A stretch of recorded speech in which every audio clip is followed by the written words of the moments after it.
So this is a center console that I built in a 2005 Ford Excursion. It houses quite a lot of media.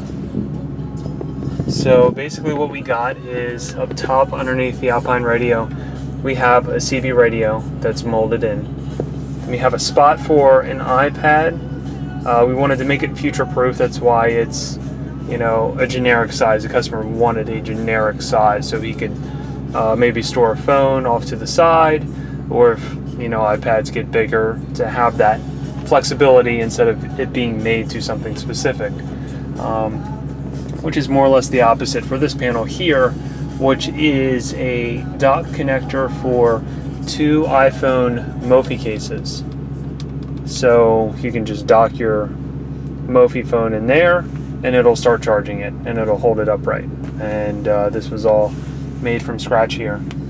So next we have a switch panel that houses a bank of switches that do miscellaneous things like air horn, different video switching for side cameras, front camera, rear camera. And then we have things like power folding mirrors, which is what's hooked up to that there.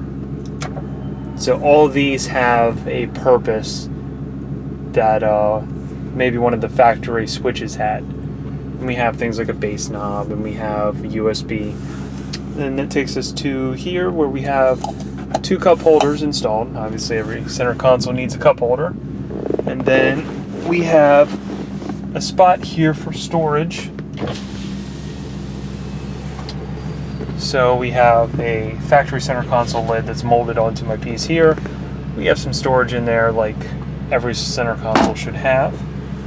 And believe it or not, that back there was the factory center console in this car for 2005 Ford Expedition. Very tiny.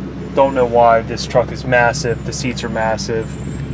Everything about this car is just big and bulky and sturdy, and I don't know what they were thinking when they built that little one. So I relocated the little one to the back behind the 2 back captain's chairs just to have more storage space, have it look OEM, and then we have the big guy up front. And one of the coolest things about this entire center console is it actually houses 2 8W7s underneath the enclosure. So the top thing, the subwoofer enclosure literally starts about here, and then everything's layered on top. And like I said, they're down firing into the floor, and you see nothing. There's pass-throughs on the side built into the carpet there. Of course, there's some screws that hold the side panel on the carpet piece. And then there's some pass-throughs built within the carpet here. And this thing sounds extremely loud. It turned out way better than I ever hoped it would.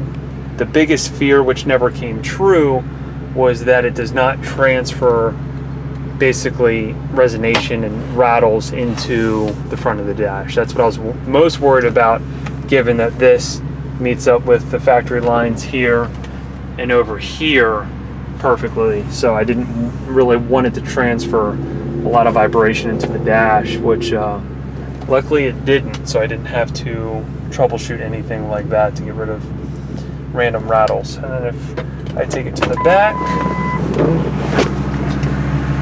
that would be the console from the side. And then if we look at the back here, we actually have 3 stacked PDX amps down here. 1, 2, 3. I believe it's 2 monos and then a 4-channel mono for each 8W7. And then I have this nifty little curve panel up here, and it brings us to the factory switch control for the rear seat entertainment up there. So all that stuff still continues to work perfectly.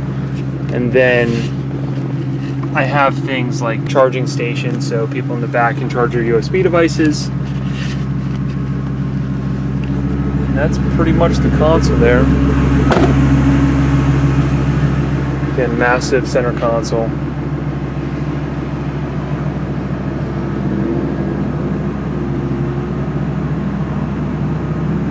Which turned out really cool, and it felt like a Ford Expedition console, the way that it performs and functions.